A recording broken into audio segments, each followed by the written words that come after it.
हाँ जी, हाँ जी।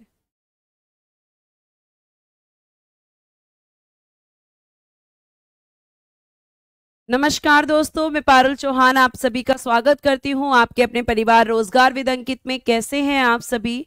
उम्मीद कर रही हूँ सभी लोग अच्छे होंगे, अच्छे से अपनी पढ़ाई कर रहे होंगे और आपका रिवीजन भी अच्छा चल रहा होगा।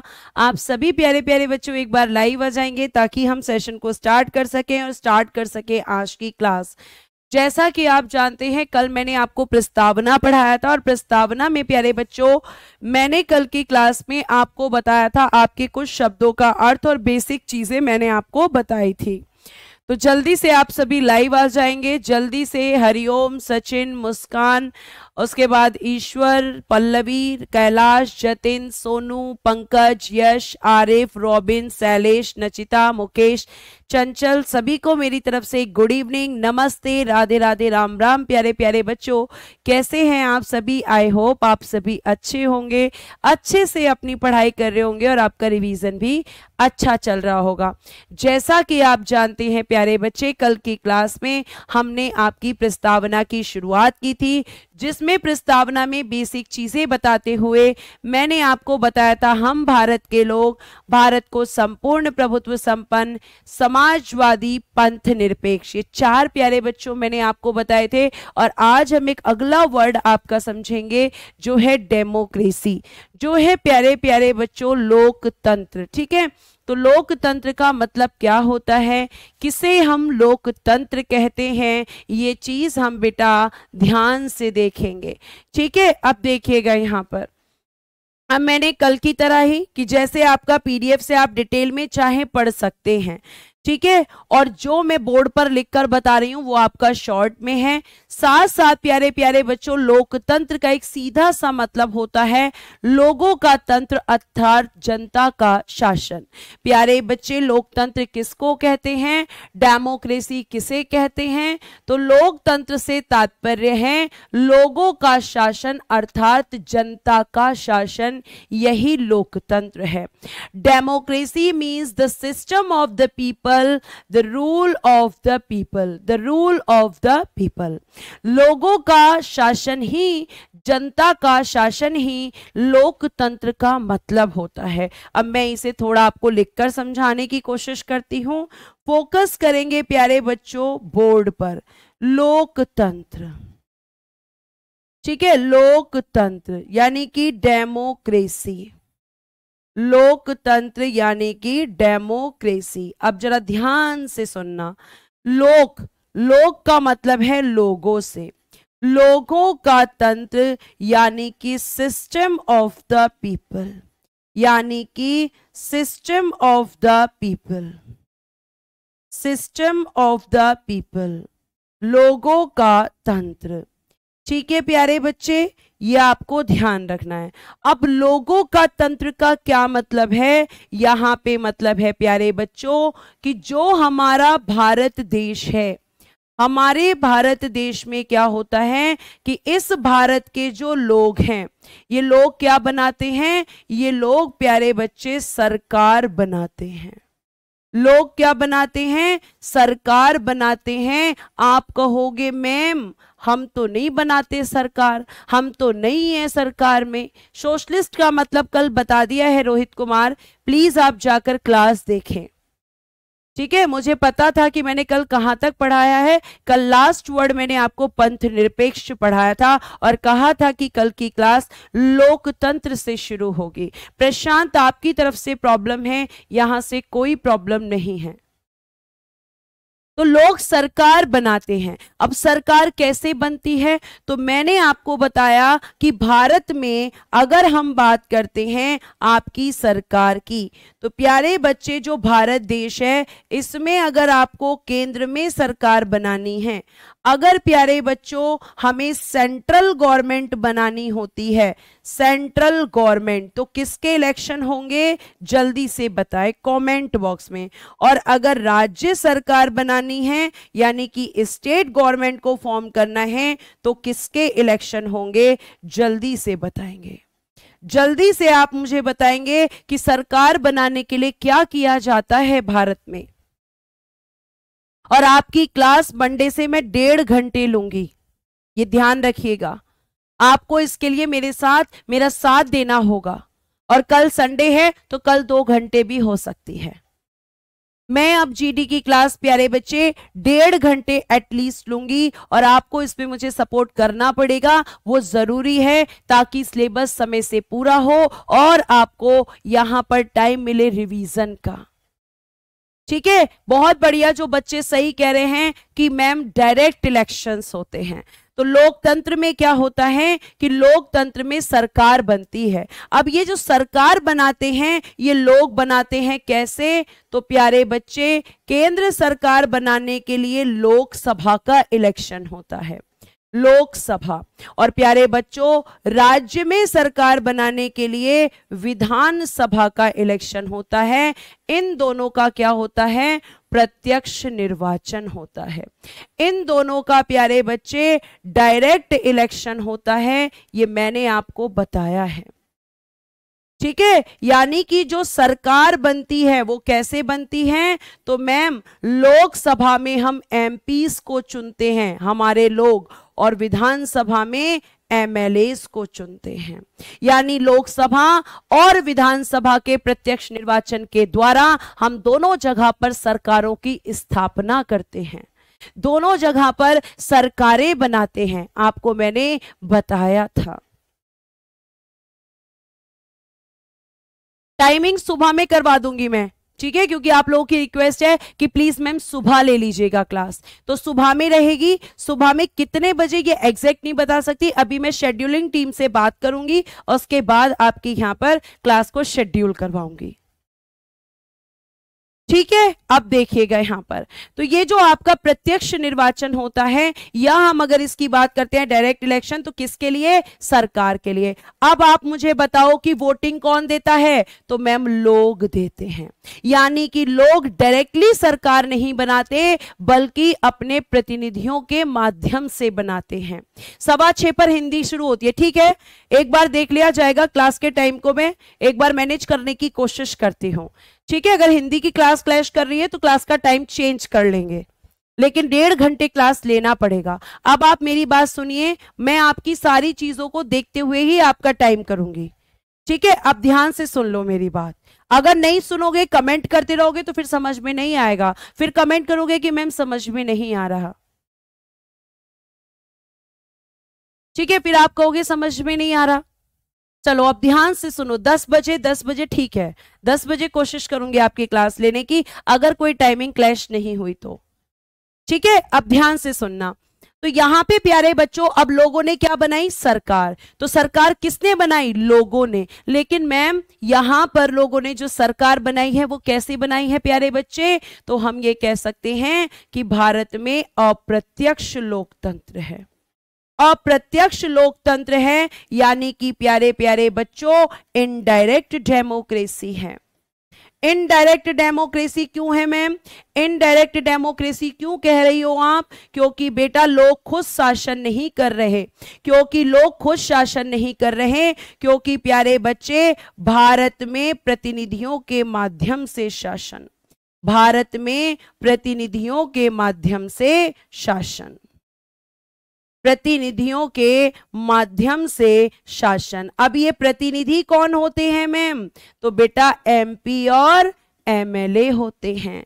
भारत में अब प्रतिनिधियों यानी कि रिप्रेजेंटेटिव्स, ये आपके रिप्रेजेंटेटिव्स हैं बेटा। और कौन होते हैं रिप्रेजेंटेटिव्स? लिख दीजिएगा एमपीज और एमएलएस।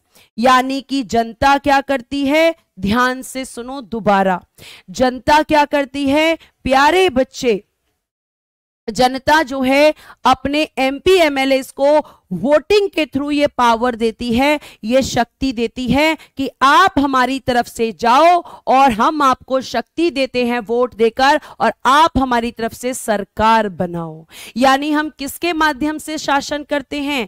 एमपीज और एमएलएस के माध्यम से। मतलब लोकतंत्र, लोगों का तंत्र, लेकिन लोग खुद शासन नहीं करते। लोग किसके माध्यम से शासन करते हैं मैम? एमपी और एमएलए। यानी लोग सरकार को बना भी सकते हैं और लोग सरकार को गिरा भी सकते हैं। सरकार को बनाना या न बनाना लोगों के हाथ में होता है, और इसका सीधा सा मतलब है लोकतंत्र, मतलब लोगों का तंत्र, क्योंकि लोगों ने सरकार बनाई वोट देकर। बात समझ में आ गई? और किसके थ्रू शासन करते हैं लोग? तो आप कहोगे एमपीज और एमएलएस के थ्रू करते हैं। तो जल्दी से अब मुझे थम्स अप करके बताएं कि क्या इतनी बात समझ आई? इसको कहते हैं लोकतंत्र। और लोगों ने प्यारे बच्चे बहुत अच्छी बात कही है, और वो बात क्या कही है? एक व्यक्ति आपके अब्राहम लिंकन अमेरिका के राष्ट्रपति हैं। देखो इन्होंने क्या कहा। अब्राहम लिंकन ने लोकतंत्र को कैसे समझाया। अब्राहम लिंकन कौन थे? ये आपके अमेरिका में राष्ट्रपति हुआ करते थे। इन्होंने कहा लोगों का शासन, बहुत फेमस स्टेटमेंट है, लोगों का शासन लोगों के लिए, इंग्लिश में भी लिखूंगी, लोगों द्वारा। बहुत पूछा जाता है ये स्टेटमेंट, एसएससी कई बार पूछ चुकी है कि किसने दिया है, और आपकी वर्कशीट मिल जाएगी आपको प्रैक्टिस के लिए। और जिन लोगों का भ्रम है कि यहां से क्वेश्चन नहीं आता, उनका भ्रम टूट जाएगा कि क्वेश्चन वहीं से आते हैं जो मैम कंटेंट दे रही हैं। ठीक है, अब इसका इंग्लिश में लिखिएगा। Rule of the people, rule of the people, for the people, for the people, और बेटा by the people, for the people, by the people. अगर फोकस नहीं रखोगे क्लास में तो बेटा समझना बहुत मुश्किल है। किसी भी विषय को समझने के लिए आपको पूरा फोकस क्लास में रखना चाहिए। जी हां, लोकतंत्र मतलब जनता का शासन। लेकिन आपके भारत में जनता कैसे शासन करती है कोई पूछे तो कहना एमपी एमएलए के माध्यम से। हम एमपी एमएलए को चुनते हैं, सरकार बनाते हैं, हम उन्हें शक्ति देते हैं। ठीक है, शाबाश बच्चों रिस्पांस देने के लिए। अब हमने क्या क्या पढ़ लिया? हम भारत के लोग भारत को संपूर्ण प्रभुत्व संपन्न, समाजवादी, पंथ निरपेक्ष, लोकतांत्रिक, अगला वर्ड है गणराज्य। ये गणराज्य क्या होता है मैम? पूनम जी कह रही है मैम पॉलिटी कभी समझ नहीं आती, लेकिन अभी बहुत अच्छे से समझ आ रही है। धन्यवाद पूनम जी, बहुत बढ़िया प्यारे बच्चों। अब आपका अगला वर्ड है गणतंत्र। बहुत आसान है इसको समझना। देखो पहले पढ़ लो क्या लिखा है। गणतंत्र का मतलब है प्यारे प्यारे बच्चों, भारत एक गणराज्य है। इससे तात्पर्य है कि भारत का राष्ट्राध्यक्ष यानी कि हेड ऑफ स्टेट कैसा होता है? निर्वाचित होगा, ना कि वंशानुगत, मतलब कि नॉट हेरिडेटरी। अब देखो गणराज्य, पहले तो आप मुझे ये बताओ प्यारे बच्चों कि राष्ट्राध्यक्ष कौन है आपके यहां? जल्दी से मुझे सारे बच्चे कमेंट करके बताएंगे कि भारत में राष्ट्राध्यक्ष कौन होता है। कहां पे पूछ रही हूं मैं? हमारे प्यारे से भारत देश में आपका राष्ट्राध्यक्ष हेड ऑफ स्टेट कौन होता है? जल्दी से मुझे कमेंट बॉक्स में आंसर चाहिए। जिस देश में राष्ट्राध्यक्ष का पद निर्वाचित होता है यानी कि इलेक्शन होता है उसका, उस देश को हम रिपब्लिक कंट्री कहते हैं। उस देश को हम प्यारे प्यारे से बच्चों गणराज्य कहते हैं। तो बताओ जल्दी से आपके हेड ऑफ स्टेट कौन है? शाबाश, बहुत बढ़िया। जिन बच्चों ने कहा द्रौपदी मुर्मू, जिन बच्चों ने कहा कि मैम हमारी प्रेसिडेंट या हमारे प्रेसिडेंट होते हैं, तो क्या लिखेंगे हम आंसर में? प्रेसिडेंट होते हैं। और प्यारे प्यारे बच्चों राष्ट्रपति होते हैं। तो ध्यान रखना कि जिन देशों में, लिख दो, मैं साधारण शब्दों में लिख देती हूं, जिन देशों में राष्ट्राध्यक्ष, जिन देशों में राष्ट्राध्यक्ष का निर्वाचन होता है, निर्वाचन यानी कि इलेक्शन, इलेक्शन, वह देश वह देश यानी कि कंट्री गणराज्य देश होता है। गणराज्य यानी कि रिपब्लिक, गणराज्य यानी कि रिपब्लिक देश होता है। तो आपका जो प्यारा सा भारत और हमारा जो प्यारा सा भारत देश है, यहां पे प्यारे बच्चों राष्ट्रपति का निर्वाचन होता है। ठीक है, यहां पर प्रेसिडेंट का इलेक्शन होता है। और प्यारे बच्चों कितने साल में होता है? प्रत्येक 5 वर्ष पर, एवरी 5 ईयर्स, प्रत्येक 5 वर्ष, एवरी 5 ईयर। और प्यारे बच्चे इसीलिए हम कह सकते हैं कि हमारा भारत देश एक गणतंत्र देश है। ठीक है, यह आपको ध्यान रखना है। उसके बाद प्यारे प्यारे बच्चों अगर हम बात करें तो क्या आप मुझे बताएंगे कि जैसे हेरिडेटरी, वंशानुगत कहां पर है? तो जो हेरिडेटरी का एग्जाम्पल है प्यारे बच्चे, उसे हम कहेंगे ब्रिटेन। ब्रिटेन का जो राष्ट्राध्यक्ष है, यहां का जो हेड ऑफ स्टेट है, वो कौन होता है? वो होता है मैम या तो राजा या होती है रानी। और यहां पे राष्ट्राध्यक्ष का पद वंशानुगत है, वंशानुगत है, यानी राजा का बेटा ही राजा, राजा की बेटी ही रानी। मतलब प्यारे प्यारे से बच्चों यहां पे इलेक्शन नहीं होता, या वो शासन चलता है जो इतिहास में पहले चलता था। इतिहास में राजा का बेटा ही राजा बनेगा, ब्रिटेन में आज तक राजा का बेटा ही राजा बनता है। लेकिन भारत में ऐसा नहीं है। लेकिन भारत में प्यारे प्यारे से बच्चों बिल्कुल ऐसा नहीं। भारत में द्रौपदी मुर्मू आज प्रेसिडेंट हैं। अब अगले प्रेसिडेंट कौन होंगे ये इलेक्शन डिसाइड करता है। अब प्यारे प्यारे से बच्चों एक प्रश्न का उत्तर देंगे आप, क्या अमेरिका एक गणराज्य देश है? क्या हम अमेरिका को एक रिपब्लिक कंट्री कह सकते हैं? यस या नो प्यारे बच्चों जल्दी से बताओ, जल्दी बताइए प्यारे बच्चे, जल्दी से मुझे आप बताएंगे, जल्दी से। थैंक यू आप सभी लोगों का भी, जो बच्चे मुझे कह रहे हैं बहुत अच्छा पढ़ाते हो मैम, आपका बहुत धन्यवाद बेटा। सबका नाम मैं नहीं ले सकती। वर्कशीट आपको एप्लीकेशन पर ही मिलेगी। ठीक है, वर्कशीट आपको एप्लीकेशन पर ही मिलेगी। यस यस यस, जितने बच्चे कह रहे हैं यस बिल्कुल सही कह रहे हैं, क्योंकि अमेरिका में प्रेसिडेंट का इलेक्शन होता है। बेटा जहां जहां प्रेसिडेंट का इलेक्शन होता है, जहां हेड ऑफ स्टेट का इलेक्शन होता है, वहां पर रिपब्लिक कंट्री होता है। और अमेरिका भी एक रिपब्लिक कंट्री है, क्योंकि वहां पर भी प्रेसिडेंट का इलेक्शन होता है। शाबाश बच्चों, अगला देखते हैं आगे हमसे क्या बातें की गई हैं। अब प्यारे बच्चों आपका जो संविधान है, ठीक है प्यारे प्यारे से बच्चों, आपका जो संविधान है, एक मिनट, इस संविधान के बारे में थोड़ी सी बात करते हैं। पहले तो जो बाय मिस्टेक टाइप हो गया है उसे रब कर देते हैं।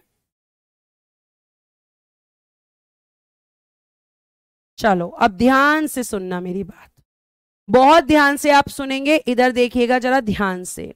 प्यारे प्यारे बच्चों आपकी जो प्रस्तावना है उसमें 3 प्रकार के न्याय हैं, उनकी बात करते हैं हम। चलिए यहां पर लिखेंगे, प्लेन स्लाइड का यूज करेंगे। यहां से आपके शुरू हो रहे हैं न्याय, तो इसी के नीचे देखिएगा, देखो प्यारे प्यारे बच्चों आपकी जो प्रस्तावना है, ध्यान से बोर्ड की तरफ फोकस करेंगे बच्चों। प्रस्तावना यानी कि प्रीएम्बल। इस प्रस्तावना में प्यारे बच्चे भारतीय नागरिकों के लिए क्या दिया गया है? 3 प्रकार की स्वतंत्रता, 3 प्रकार की 3 प्रकार का न्याय, 3 ways of justice, 3 ways of justice। अब ये जस्टिस कौन कौन सा है ध्यान से सुनो, सीधा सीधा क्वेश्चन पूछती है एसएससी। पहला है प्यारे बच्चे सामाजिक न्याय, इंग्लिश में सोशल जस्टिस। दूसरा है आर्थिक न्याय, यानी कि इकोनॉमिक जस्टिस, इकोनॉमिक जस्टिस। और प्यारे बच्चे तीसरा लिखिएगा राजनीतिक न्याय, यानी कि political justice.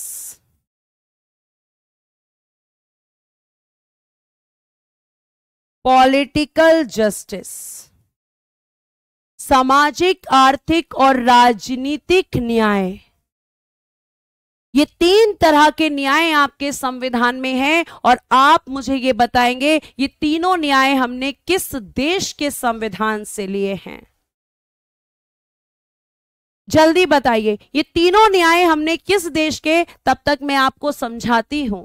Social justice means जब आपके समाज में भेदभाव खत्म हो जाएगा, जब धर्म और जाति के आधार पर हम डिस्क्रिमिनेशन का एंड करेंगे, जब हम भेदभाव को खत्म करेंगे, जब हम ऊंच नीच धर्म और जाति को मानना छोड़कर सभी लोगों को एक समान मानेंगे, उस दिन सबको सामाजिक न्याय मिलेगा। बहुत बढ़िया सचिन, आपने बिल्कुल सही आंसर किया है, शाबाश बेटा। उसके बाद बबलू जी बिल्कुल सही है। मैंने बोला था ना कहां से लिए गए हैं, तो आप कहेंगे रूस कह लो, या फिर आप रशिया कह लो, या फिर आप यूएसएसआर भी कह सकते हो, क्योंकि सोवियत संघ टूटा है। इसके बाद यहां पे पहले इसको यूएसएसआर ही कहते थे। तो जिन बच्चों ने रिवीजन किया है उन्होंने सही आंसर दिया है, बाकी सारे यूएस से आंसर कर रहे हैं जो कि गलत आंसर कर रहे हैं। तो कितने न्याय हैं प्यारे बच्चे? 3 न्याय हैं। सामाजिक न्याय कब खत्म होगा? जब मैम भेदभाव खत्म होगा। इकोनॉमिक जस्टिस कब मिलेगा? जब आपका गरीब और अमीर के आधार पर भेदभाव खत्म होगा, जब गरीब और अमीरी का डिस्क्रिमिनेशन खत्म होगा।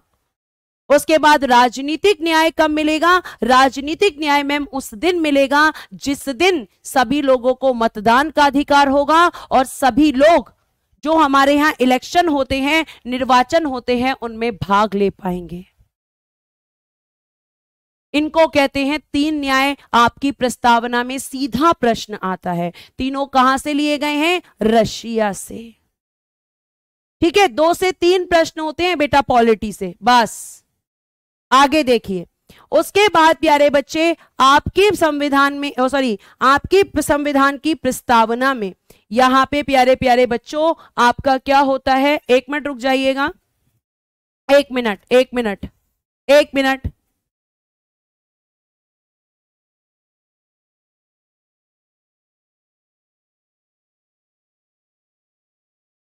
ठीक है, तो स्वतंत्रता।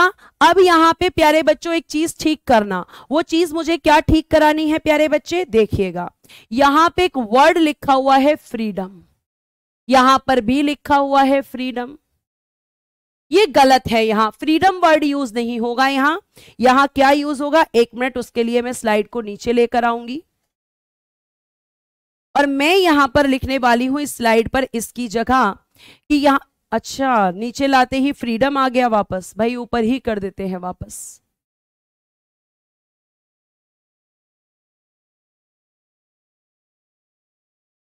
चलिए कोई बात नहीं, मैं हाथ से लिख दूंगी। ठीक है, ये फ्रीडम नहीं होगा प्यारे बच्चे। देखिएगा यहां पे क्या वर्ड यूज करोगे आप स्वतंत्रता के लिए? आप यूज करोगे लिबर्टी। क्या यूज करोगे? लिबर्टी। यहां पर भी क्या लिखना है? लिबर्टी। देखो, हिंदी मीडियम वाले बच्चों को स्पेशली फोकस करना है यहां पर। बेटा फ्रीडम आपकी कितनी है? ध्यान से, मैं एक तरफ ब्रैकेट में लिख रही हूं इन दोनों शब्दों को। हिंदी मीडियम वाले स्पेशली ध्यान देंगे प्यारे बच्चे। देखो, अगर मैं लिबर्टी कहूं, लिबर्टी, तो इसकी भी हिंदी होती है स्वतंत्रता, लेकिन प्यारे बच्चे ये होती है 5 प्रकार की। और अगर मैं कहूं फ्रीडम, तो इसका भी मतलब होता है स्वतंत्रता, लेकिन प्यारे प्यारे से बच्चों ये है आपकी 6 प्रकार की। तो इंग्लिश मीडियम वाला बच्चा यहां पे समझ जाएगा, अगर लिबर्टी लिखा होगा तो 5 और फ्रीडम लिखा होगा तो 6। इसको ध्यान रखना। अब ये आपकी कितनी लिबर्टी हैं? तो मैम पहली विचार, मैं लिखती जाती हूं विचार, थॉट, एक्सप्रेशन, एक्स पहले हिंदी, अभिव्यक्ति, एक्सप्रेशन, विचार, अभिव्यक्ति, फिर प्यारे बच्चे विश्वास, बिलीफ,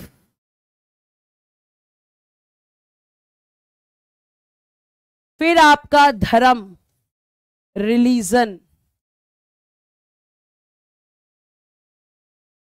और फिर आपका उपासना यानी कि वर्शिप। ये 5 प्यारे बच्चे आपकी क्या है? लिबर्टी। और मैम स्वतंत्रता कहां पढ़ाओगे? फंडामेंटल राइट्स में। तो कहने का मतलब है कि विचार, अभिव्यक्ति, विश्वास, धर्म और उपासना की स्वतंत्रता प्यारे बच्चों आपको किसमें दी गई है? 5 प्रकार की लिबर्टी है, 5 प्रकार की स्वतंत्रता जो कि प्रस्तावना में दी गई है। पहले में आपके माइंड में कोई भी थॉट आ सकता है, आप बिल्कुल फ्री हो, और बिल्कुल हमारे माइंड में कोई भी थॉट आ सकता है, हम कंट्रोल नहीं कर सकते। फिर आपके बाद आप उसको क्या कर सकते हो? अब आप कह रहे हो कि मैंने जो सोचा है मुझे बताने का भी मन कर रहा है, तो आप एक्सप्रेस कर सकते हो, आप बोलकर कर सकते हो, आप इशारों में कर सकते हो, है ना। इशारों में भी बातें हो जाती है, कई बार आंखों से बातें हो जाती हैं, ठीक है, मुस्कुराकर, गुस्सा करके। जैसे किसी पे गुस्सा आ रहा है तो हम ऐसे कर देते हैं, तो हमें लगता है ये व्यक्ति गुस्सा कर रहा है। तो प्यारे प्यारे बच्चों आपको ध्यान रखना है कि यहां पे आपको एक्सप्रेस करने की भी फ्रीडम है। और आपको अगर बताऊं तो यहां पे विश्वास यानी कि आप किसी पर भी बिलीव कर सकते हो, आप किसी भी धर्म को मान सकते हो और उस धर्म के अकॉर्डिंग आप पूजा कर सकते हो। आप मंदिर जा सकते हो, आप मस्जिद जा सकते हो, आप चर्च जा सकते हो। ये सब किसके लिए है? ये सब प्यारे बच्चे 5 प्रकार की स्वतंत्रताएं आपकी किस में है? प्रीएम्बल में। फिर प्रीएम्बल कहता है कि समानता भी है, और प्यारे बच्चे ये 2 प्रकार की है, 2 प्रकार की है आपकी समानता। लिखिएगा यहां पर, अगर हम बोले प्रतिष्ठा, प्रतिष्ठा यानी कि डिग्निटी, और आपका प्यारे बच्चे अवसर यानी कि अपॉर्चुनिटी। अब ध्यान से सुनना, बहुत अच्छे से सुनना, इसको ध्यान से सुनना कि आपकी जो डिग्निटी होती है, तुम लोग बहुत शैतान हो, है ना। जैसे ही मैंने इशारों की बात करी तो सीधा प्यार पे पहुंच गए तुम, हैं। मैम हम अपनी गर्लफ्रेंड से ऐसे ही बात करते हैं, बहुत बढ़िया। गर्लफ्रेंड और बॉयफ्रेंड याद आने लगते हैं तुम्हें। Thank you Karan, thank you so much बेटा, थैंक यू सो मच। उपासना का मतलब होता है वर्शिप, रंजना, पूजा पाठ करना।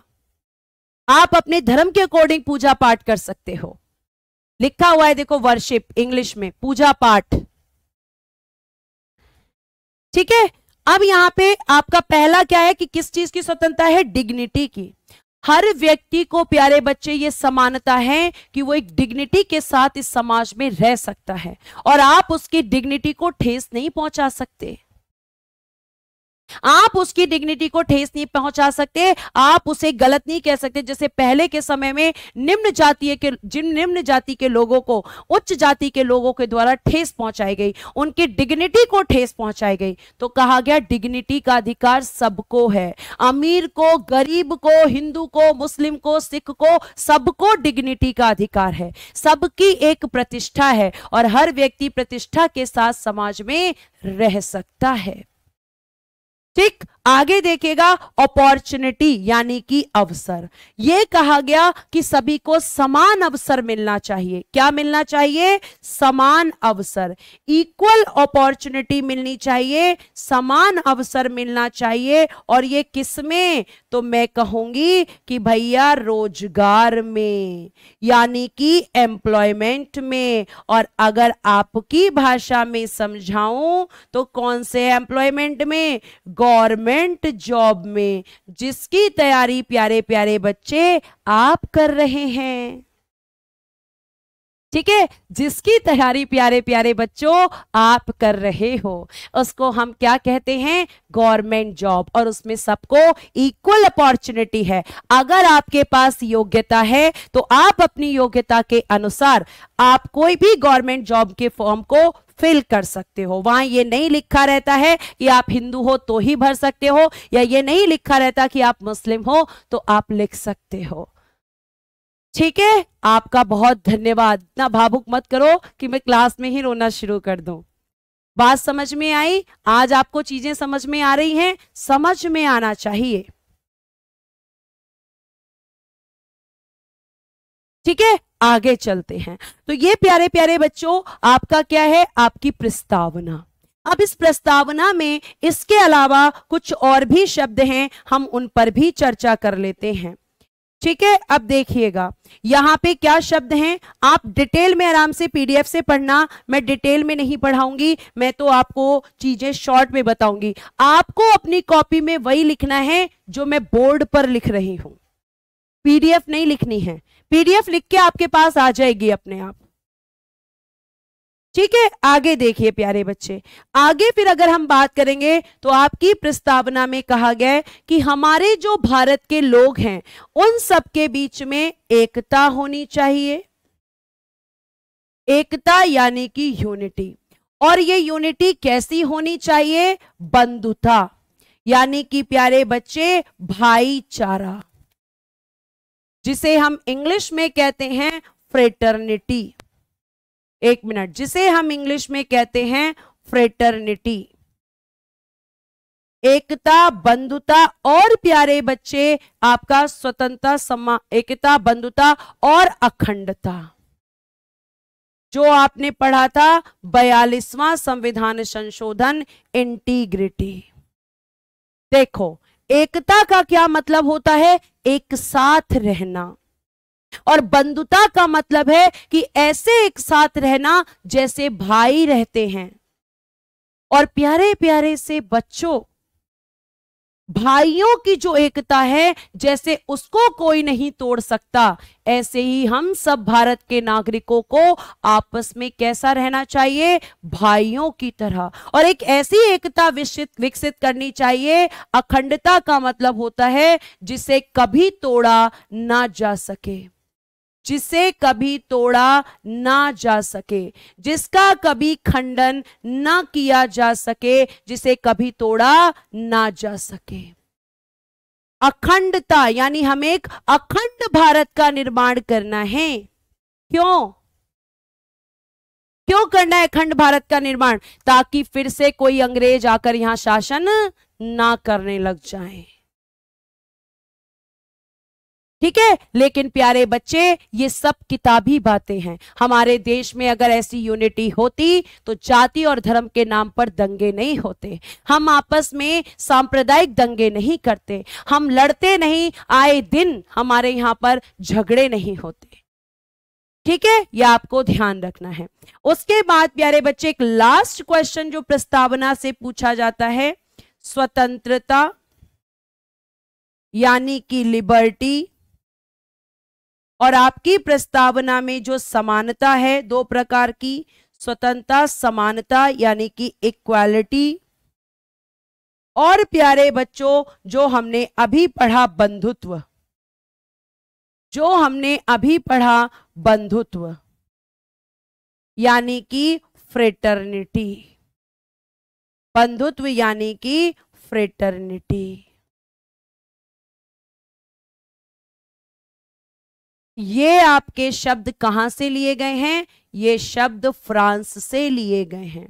ये शब्द फ्रांस की क्रांति से लिए गए हैं, फ्रांस की क्रांति से लिए गए हैं। तो टेकन फ्रॉम फ्रेंच रिवॉल्यूशन, लिखिएगा, टेकन फ्रॉम फ्रेंच रिवॉल्यूशन,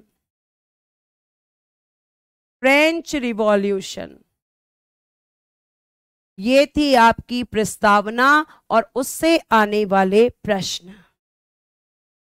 और अगर आपसे ये पूछा जाए प्रस्तावना में कि एक और क्वेश्चन आपसे कभी पूछ लिया जाए, लिख दीजिएगा भारत का पहला, सॉरी भारत नहीं, देश का, विश्व का पहला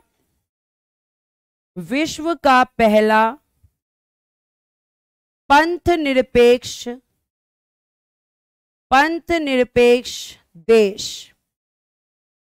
निरपेक्ष देश, फर्स्ट सेक्युलर कंट्री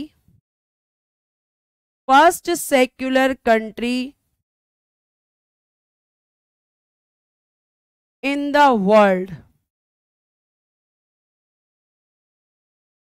तो आंसर कर देना अमेरिका, आंसर कर देना यूएसए।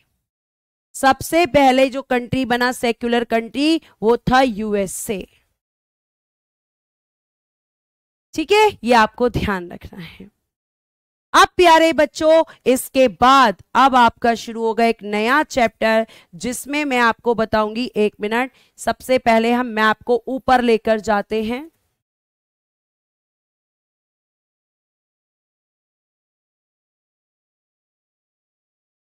ये रहा आपका हमारा प्यारा सा भारत देश। प्यारे प्यारे बच्चों, बहुत सारे ऐसे बच्चे होंगे जो कभी इंडिया का मैप जो है ढंग से देखे ही नहीं होंगे। उन्हें ये तो पता ही हमारा भारत देश है, लेकिन उन्हें लोकेशंस नहीं पता। तो आज आपको सबसे पहले जाकर क्या करना है, लोकेशंस देखनी है।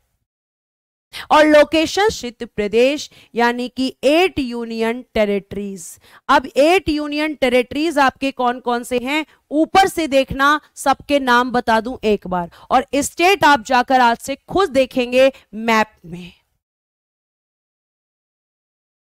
सोहित कुमार जी, मैंने कितनी बार बता दिया बेटा कि जो मैं लिख रही हूं हाथ से आपको केवल वही लिखना है, पीडीएफ का मत नोट करो। पीडीएफ की आपके पास हैंड रिटन पीडीएफ आ जाएगी, उसमें सब लिखा होगा। बेटा नहीं पता आज नोटिफिकेशन क्यों नहीं पहुंचा आपके पास, इस बात पे आज इंक्वायरी की जाएगी कि आपके पास नोटिफिकेशन क्यों नहीं गया। आज मैं इंक्वायरी बिठाऊंगी इस चीज को लेकर। बहुत देर से आप ये प्रश्न मुझसे पूछ रहे हैं, बिल्कुल आज इंक्वायरी बिठाई जाएगी। आज मैं बोलूंगी बच्चों के पास नोटिफिकेशन क्यों नहीं गया। ठीक है, अब तो खुश हो तुम लोग, अब पूछ के बताऊंगी मैं तुम्हें। चलो अब यहाँ पे नाम लिखते रहना साथ साथ, क्योंकि बार बार पूछोगे केंद्र शासित प्रदेश कौन से हैं, और उनकी लोकेशंस भी मैं आपको बता दूंगी। बेटा इस चैप्टर का नाम क्या है, चैप्टर का नाम समझ लो। सबसे पहले चैप्टर का नाम देखो, ये लिखा है संघ और उसका राज्य क्षेत्र, the union and it's territory. The संघ और उसका राज्य क्षेत्र, the union and it's territory, ये आपका अगला चैप्टर है। और इसमें पूरा भारत देश जो आज हम देखते हैं, ये जो नक्शा आज मैं आपको दिखा रही हूं, ये कैसे बना है इसको बताऊंगी मैं। 1 मिनट में चेक कर लेती हूं, वेट में चेक करा लेती हूं।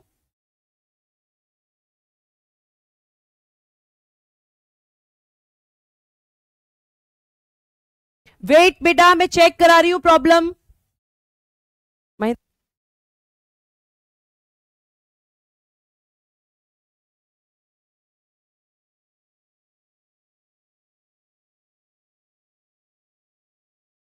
बेटा अभी तो क्लास ठीक चल रही है, बीच में बफरिंग हुई थी ना, अभी ठीक है? ये बताओ अभी ओके है, अभी ओके है या नहीं, ये बताइए जल्दी से।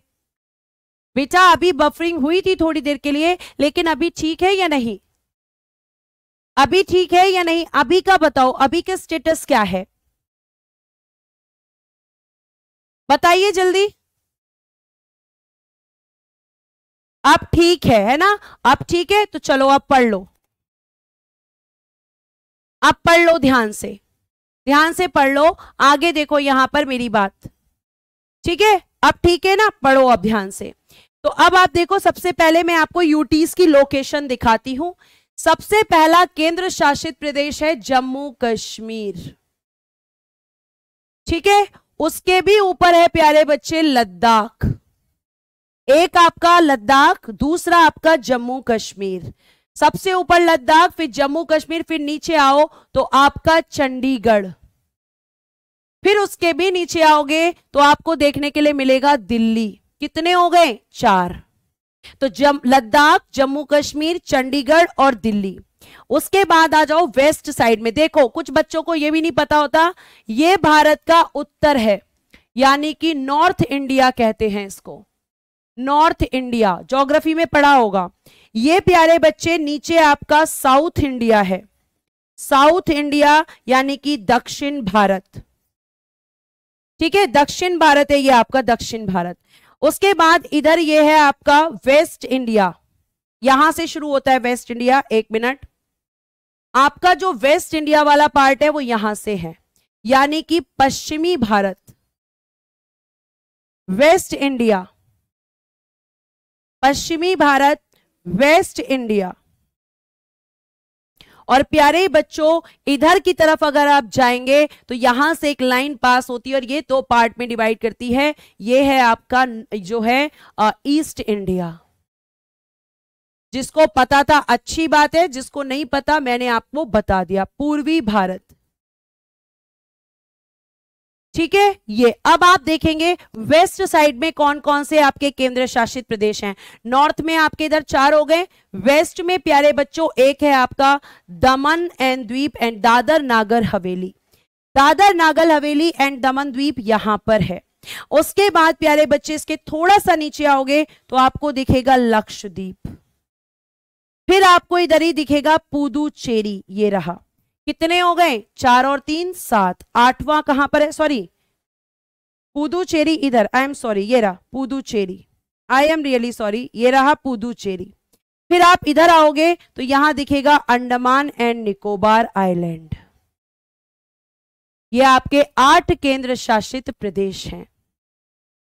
ये 8 केंद्र शासित प्रदेश हैं। और एक चीज ध्यान रखना कि आपके ये 8 के 8 केंद्र शासित प्रदेश मैंने लोकेट कर दिए हैं। और ये आपकी जो यहां से मैंने आपको बताई कि यहां से एक रेखा निकल कर जाती है जो भारत को 2 भागों में विभाजित करती है, इसको हम कहते हैं ट्रॉपिक ऑफ कैंसर या कर्क रेखा। और प्यारे बच्चे ये भारत के 8 राज्यों से गुजरती है, गुजरात, राजस्थान, मध्य प्रदेश, छत्तीसगढ़, झारखंड, वेस्ट बंगाल, त्रिपुरा और मिजोरम। ये मैप आपके पास पहुंच जाएगा पवन कुमार, आप आराम से देखना पीडीएफ में कि मैम ने क्या क्या यहां पे लोकेशंस को टिक किया है। ठीक है, अब इस चैप्टर में आपको मैंने भारत दिखाया। अब ये भारत में कैसे 8 केंद्र शासित प्रदेश बने और कैसे आपके 28 राज्य, ये सब बताऊंगी। लेकिन इसके बारे में अब थोड़ा बेसिक समझ लो इस चैप्टर के बारे में।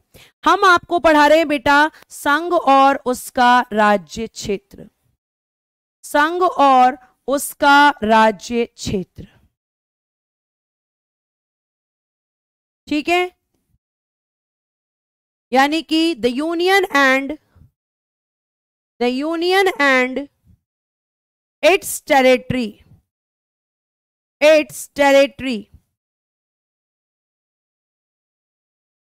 अब ये आपका संविधान के किस भाग में है? तो प्यारे बच्चे पार्ट 1। आज संविधान के कितने भाग हैं? 25, वर्तमान में 25 हैं। तो पार्ट 25 में से एक पार्ट कौन सा है? ये आपका पार्ट 1 भाग 1, आर्टिकल 1 से लेकर 4। अब आर्टिकल 1 पढ़ेंगे सबसे पहले, और वो आर्टिकल कौन सा होगा? सबसे पहला आर्टिकल होगा, ध्यान से सुनना, आर्टिकल नंबर 1। ये कह रहा है इंडिया दैट इज भारत,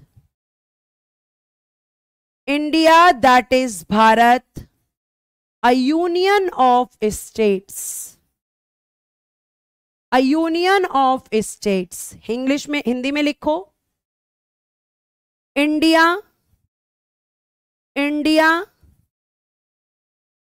यानी कि भारत,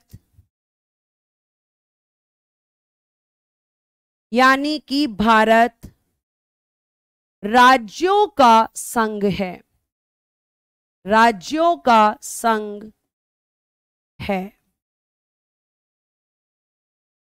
यानी प्यारे बच्चों, जो मैंने आपको बताया कि आपका जो प्यारा भारत देश है, इस भारत देश के अंदर 28 राज्य हैं और 8 केंद्र शासित प्रदेश यानी कि 8 यूनियन टेरिटरीज हैं, और इनसे मिलकर बना है आपका भारत। और प्यारे प्यारे बच्चों, इस भारत में अगर हम बात करते हैं, ठीक है, यहां पे भारत लिखना रह गया हिंदी में, इंडिया यानी कि भारत, इंडिया यानी कि, अच्छा लिख दिया था मैंने,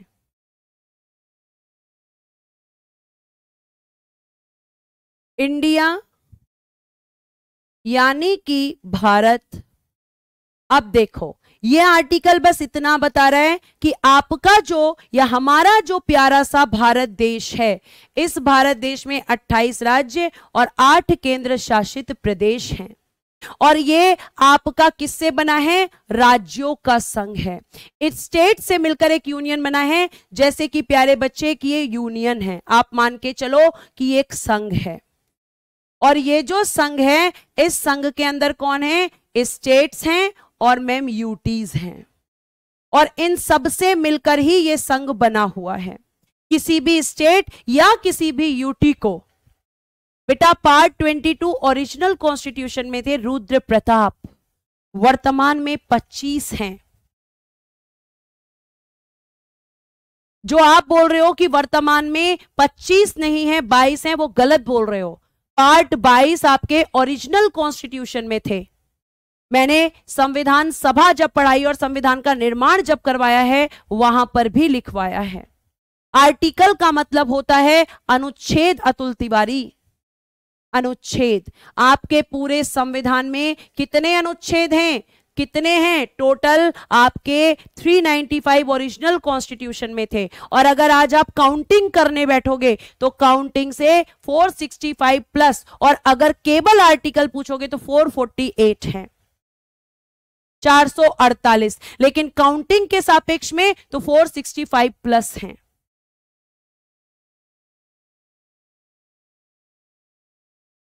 ठीक है, ये आपको ध्यान रखना है। तो यहां पे क्या? संघ। अब जैसे आपने देखा होगा लेबर यूनियन, लेबर यूनियन किससे बनती है? मजदूरों से। तो भारत का यूनियन कौन है? स्टेट और यूटीज, बस इतनी बात है।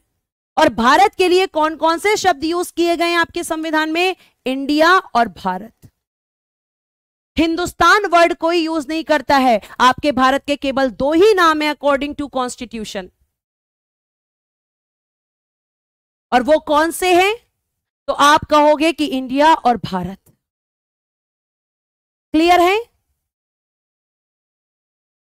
बच्चे कह रहे हैं मैम एग्जाम में आए तो 22 करें या 25? बेटा देख लेना क्वेश्चन पूछा कहां पे है। आपसे पूछा है कि मूल संविधान, या फिर आपसे पूछा जाएगा प्यारे प्यारे बच्चों, आपसे पूछा जाएगा मूल संविधान में, या पूछा जाएगा वर्तमान में।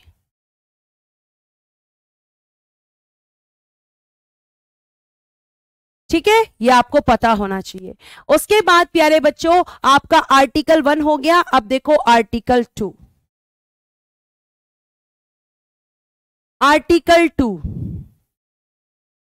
इसमें क्या कहा गया है? देखो यहां पर आपका, यहां पे समझा, देखो यहां एक बार पढ़ लो, यही समझा दूंगी फिर मैं आर्टिकल 2 को। ये रहा, ध्यान से सुनना, और यहां पर भी एक भारत का मैप बनाना। आर्टिकल 2 क्या कहता है? संसद को संघ में नए राज्यों के प्रवेश या स्थापना करने के लिए विधि बनाने का अधिकार देता है। Empowers parliament to make laws for the entry और establishment of new states in the union. यानी कि आपका आर्टिकल 2 संसद को अधिकार देता है कि वो संघ में नए राज्यों का प्रवेश या स्थापना कर सकती है। मैं हाथ से भी लिख देती हूं, आर्टिकल 2 संसद को यह शक्ति देता है, शक्ति या अधिकार, इंग्लिश में आप नोट कर लेंगे पीडीएफ से, अधिकार देता है कि वह संघ में मतलब जो संघ बना हुआ है, संघ में नए राज्यों का प्रवेश यानी कि एंट्री, प्रवेश या स्थापना कर सकती है। अब ये बात किसकी हो रही है? तो प्यारे बच्चे ये बात हो रही है, देखो ये तो है हमारा भारत, और इस भारत के अंदर क्या है? 28 राज्य हैं और 8 यूनियन टेरिटरीज हैं। ये तो भारत के अंदर हैं। अब ये किसके बाहर की बात कर रहा है? प्यारे बच्चे आर्टिकल 2 भारत के बाहर की बात कर रहा है। ये भारत के बाहर की बात करता है, भारत के बाहर। अब भारत के बाहर के लिए मैं आपको थोड़ा समझाती हूं। जैसे कि अगर मैं आपका प्यारे बच्चे जाऊंगी मैप पर, तो आपको ध्यान रखना है भारत के बाहर का मतलब है कि जैसे यहां पे देखो भारत का एक पड़ोसी है अफगानिस्तान, भारत का एक पड़ोसी है पाकिस्तान, भारत का एक पड़ोसी है चाइना, भारत का एक पड़ोसी है आपका म्यांमार, ये रहा म्यांमार, ठीक है। भारत का एक पड़ोसी है प्यारे बच्चे आपका म्यांमार, चाइना है, अफगानिस्तान है, पाकिस्तान है, और एक पड़ोसी है आपका भूटान। ये सब क्या है? पड़ोसी। इसका मतलब कि भारत के बाहर से अगर कोई एक्वायर करना है हमें, जैसे मुझे चाइना से हमने क्या किया कि चाइना का जो ये पूरा क्षेत्र किसका है? चाइना का। अब मैंने क्या किया कि चाइना के इस वाले क्षेत्र पर, हमारी सरकार ने चाइना के इस वाले क्षेत्र पर कंट्रोल कर लिया, तो ये भारत का मैप यहां तक आ जाएगा, यहां तक भारत का मैप आ जाएगा, क्योंकि उसने चाइना के इस जगह पर कंट्रोल कर लिया।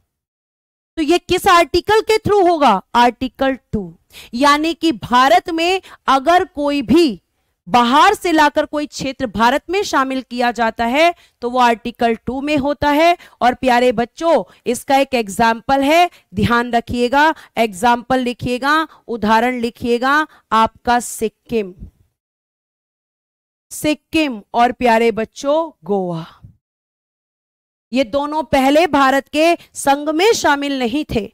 इन्हें कहां से लाया गया? इन्हें मैम हमने कंट्रोल कर लिया भारत सरकार ने, और फिर इन्हें भारत का हिस्सा बना दिया। आज के समय में आप इन दोनों की लोकेशन देखो, ये भारत में शामिल हैं। देखो ये रहा आपका गोवा, यहां पे ये रहा गोवा, और प्यारे बच्चों उसके बाद अगर मैं बात करूं तो आपका सिक्किम, अगर मैं आपसे बात करती हूं तो ये रहा सिक्किम। ये पहले चाइना का भाग हुआ करता था, और इस सिक्किम पे हमने क्या कर लिया? अपना कंट्रोल कर लिया। यानी अगर हम भारत के बाहर से कोई भी किसी भी उस पर कंट्रोल करते हैं, किसी भी भाग पर भारत सरकार कंट्रोल कर लेगी, तो मैप आपका कहां चला जाएगा? बढ़ के। क्योंकि बहुत सारे बच्चे पूछते हैं मैम वो हिस्सा उठ के आ जाएगा। बेटा जमीन उठ के कैसे आएगी? जमीन कभी उठकर नहीं आएगी। अगर भारत कल के दिन इस पर कंट्रोल कर लेगा, इस हिस्से पर, तो आपका भारत का नक्शा यहां तक फैल जाएगा, मतलब नक्शे को इंक्रीज कर दिया जाएगा।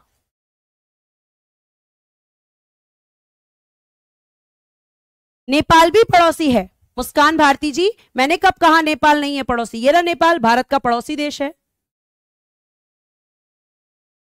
तो भारत के बाहर की बात कौन कर रहा है? आर्टिकल 2। और भारत के अंदर की बात कौन कर रहा है? कल पढ़ाएंगे, कल की क्लास में। प्यारे बच्चों एक बार अपना टेलीग्राम चेक कर लेना, टेलीग्राम पे टाइमिंग मेंशन कर दूंगी, और एक बार अपनी शेड्यूल टाइमिंग जरूर चेक कर लेना। अगर आपको क्लास अच्छी लगी हो तो प्यारे प्यारे से बच्चों स्माइली करके जाना, स्माइली चाहिए मुझे, जिससे मुझे पता चले कि आपको क्लास में मजा आया। बोर नहीं होना है, इंटरेस्ट लेना है क्लास के अंदर, ठीक है? तो आज के लिए इतना ही, धन्यवाद आपका, bye bye, take care and good day everyone. जय हिंद, जय भारत,